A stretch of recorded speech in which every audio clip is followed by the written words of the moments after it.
இன்னொன்று வந்து டெல்லிக்கு வந்து சிபிஐ கூப்பிடுறது ஒரு மிரட்டலுக்காக தான், மிரட்டி வந்து விஜய் பணிய வைக்கிறதுக்கு தான் அப்படின்ற ஒரு கூற்று இருக்கு இல்லையா சார்? அது அவரே சொல்றாரு சார். ஆ. அச்சுறுத்தல் இருக்குதானா இருக்குதுன்னு சொல்றாரு. நீ மிரட்டு, நீ மிரட்டு, மிரட்டுவது உன் சுபாவம், பயப்பட மாட்டேன்னு சொல்றது என் சுபாவம். நீ மிரட்டு, நீ என்ன மிரட்டு மிரட்டு. அவர் என்னை பொறுத்தவரையில விஜய் வந்து எதுக்கும் பயப்படுற மாதிரி தெரியலங்க. ஒரு நல்ல அமைதியான வாழ்க்கை வாழ்ந்த ஒரு மனிதன், ஒரு படத்துக்கு 250 கோடி வாங்கிக்கினது ஒரு மனிதன், ஒரு வருஷத்துக்கு ஒரு 2 படம் நடிச்சுட்டு ஒரு 500-600 கோடி வாங்கிக்கின்னு நல்லா சிறப்பா வாழ்ந்துன்னு போலாம்.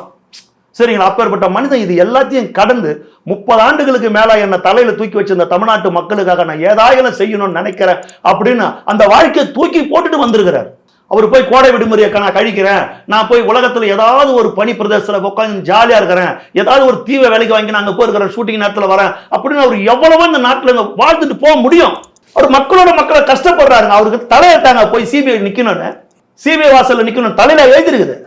நிக்கிறார், வந்துட்டார் நிக்கிறார். அப்புறம் இதுக்கு இதெல்லாம் கணக்கு போடாத வருவார்.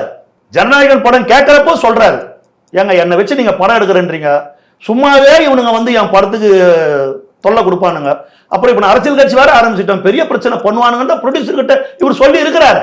அப்புறம் அவர் எல்லாம் தெரிஞ்சு வச்சுதாங்க களத்துக்கு வராரு.